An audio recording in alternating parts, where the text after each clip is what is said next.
Creio que há um valor infinito no sangue de Cristo. Todavia, creio também que o propósito da morte de Cristo deve ser cumprido.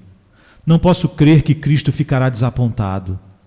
Creio que todos aqueles a quem Ele veio salvar serão certamente salvos. Todos aqueles que seu Pai lhe deu virão a Ele. Todas as pessoas que foram escolhidas em Cristo antes da fundação do mundo serão ressurretas no último dia. Todos os membros do corpo de Cristo serão um com Ele na ressurreição. Algumas pessoas creem que pode haver um Cristo desapontado. Elas creem que a morte de Cristo foi parcialmente em vão, porque nem todos serão salvos. Não posso crer nisso. Nenhuma unha de todos que adquiriu será deixada para trás. Nenhuma unha ficará, como diz Êxodo 10, verso 26. Posso ver um número incontável de pessoas que Jesus comprou com seu próprio sangue. Um dia virá, quando na qualidade do grande pastor, ele andará na frente do seu povo. Nenhum sequer do seu povo estará ausente. Acaso alguém poderia não estar lá? Poderia ser um filho sofredor de Deus que estivesse em agonia por muito tempo? Poderia ser um velho discípulo que sofreu muito na medida em que se aproximava do céu? O amor de Cristo não deixará para trás nenhum do seu povo sofrido. Quem poderia ser deixado para trás? Ele deixará os fortes para trás? Eles não eram fortes em si mesmos. Tornaram-se fortes em Cristo. Então, como podem perecer? Pode Deus fortalecer seu povo um dia e deixá-lo perecer no dia seguinte, sem esperança? Deus é imutável. Ele não pode deixar seu povo morrer. Manterá os fortes e estes entrarão para a vida. Podem os fracos perecerem? O poder de Deus não pode permitir que isso aconteça. Se fosse assim, Satanás diria que Deus guardou os fortes, porém não pôde guardar os fracos. Isso jamais pode ocorrer. Todos os santos fracos serão levados ao céu. Nenhuma unha ficará. Alguém pode dizer que os errados, aqueles que se desviaram de Deus, serão deixados para trás. Isso não pode ser verdadeiro, pois de vez em quando todo o povo de Deus se desvia dele. Salvação provém da graça de Deus, não das nossas obras. Até os que cometerem mais erros do que os outros têm que ser trazidos de volta e perdoados por causa da graça de Deus, que sempre leva todos aqueles que Ele regenerou a se arrependerem e retornarem. Todo o povo de Deus será salvo pela sua graça gratuita. Nenhum será deixado para trás. Outra observação que quero fazer é que tudo aquilo que Adão perdeu, Cristo conquistará de volta. Tudo o que o povo de Cristo perdeu por causa do pecado de Adão, Cristo lhe restituirá. Quais são algumas das coisas preciosas que o povo de Deus perdeu em Adão? 1. O homem foi criado à imagem de Deus. Deus disse: façamos o homem à nossa imagem, em Gênesis 1, 26. Visto que Adão foi desobediente a Deus, ele tornou-se um pecador. Somos também pecadores e perdemos aquela semelhança com Deus. Seremos semelhantes a Deus novamente. Seremos como Adão antes que tivesse pecado. 2. Perdemos o favor de Deus. Ele amava Adão, entretanto, Adão pecou, e por isso Deus não podia continuar amando o homem que se rebelou contra ele. Cristo restaurou-nos ao favor de Deus. Em Cristo Ele nos amou na eternidade. Novamente Deus pode agradar-se do seu povo.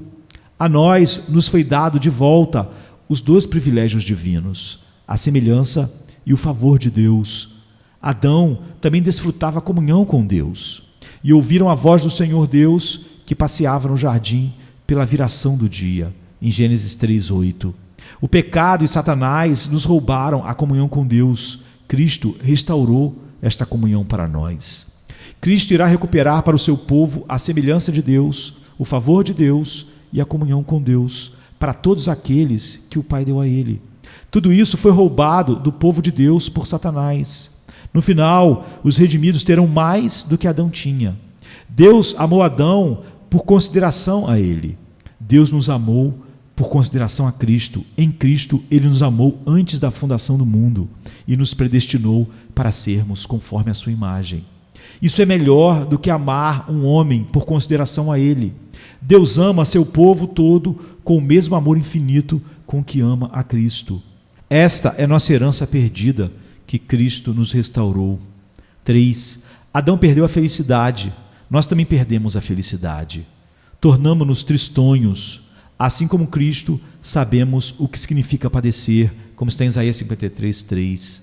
Cristo nos dará a nossa felicidade de volta. Nós já temos parte dessa felicidade e alegria nele. Podemos novamente beber da água da vida eterna para que não tenhamos mais sede. Cristo conquistou de volta para nós a felicidade que Adão perdeu e nos deu muito mais. Ele orou naquele dia pelo seu povo, para que minha alegria esteja neles e a alegria deles seja completa. Em Adão perdemos o direito à vida. No dia em que dele comeres, certamente morrerás. Gênesis 2, 17. A partir do momento que Adão desobedeceu, o homem se tornou alma moribunda. Ele não era mais uma alma viva, mas Cristo trouxe vida e imortalidade à luz através do Evangelho, como está em 2 Timóteo 1,10. Posto que ele vive, nós podemos viver também. 4. Adão era um rei antes de pecar. Toda a criação de Deus estava sob seu controle. Ele andava pelo jardim do Éden como um rei pelo seu palácio. Desde que Adão pecou, nós não somos reis, e sim servos. Trabalhamos bem duro e enxugamos o suor dos nossos rostos. Deus disse a Adão: no suor do teu rosto comerás o teu pão, em Gênesis 3,19.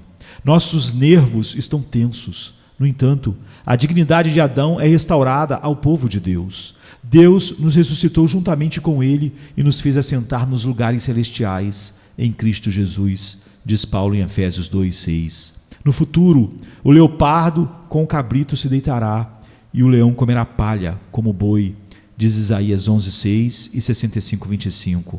Naqueles dias o homem será o Senhor da criação, assim como Adão era no jardim do Éden. Receberemos de volta tudo o que Adão possuía, nenhuma unha ficará. 5. Cremos que perdemos a filiação em Adão, e perdemos.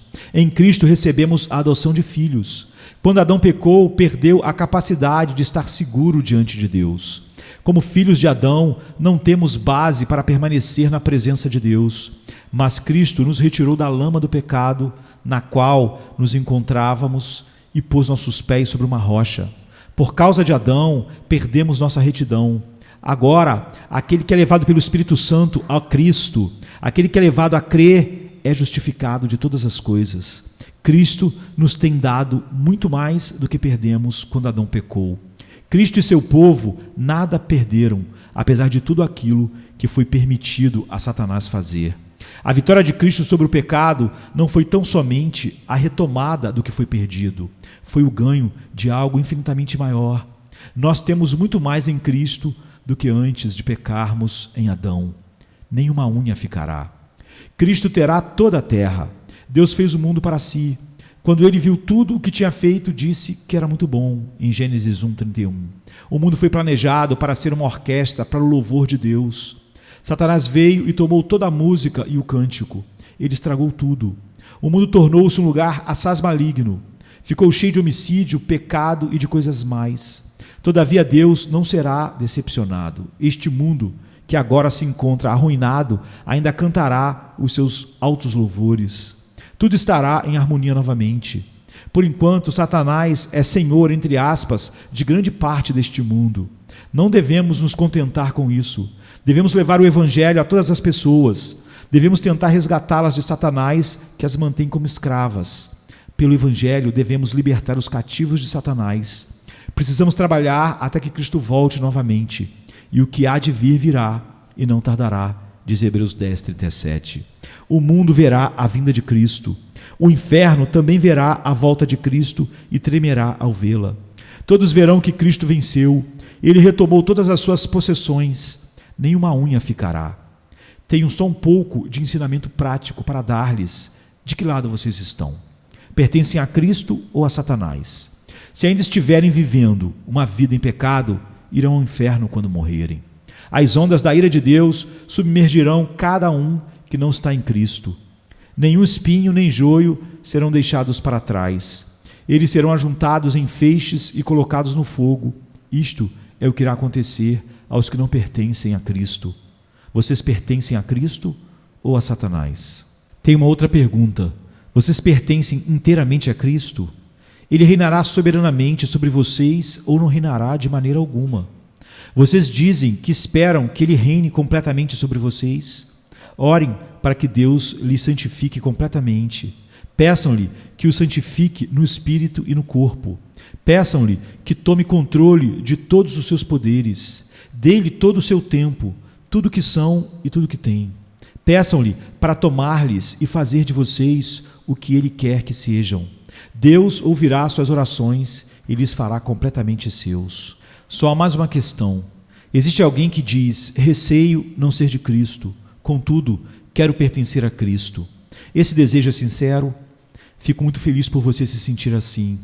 Você não poderia desejar pertencer a Cristo, a não ser que a graça soberana de Deus tenha posto esse desejo em seu coração.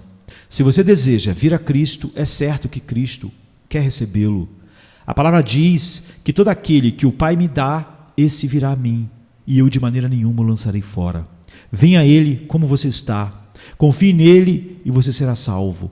Confie somente em Jesus e seus pecados serão perdoados.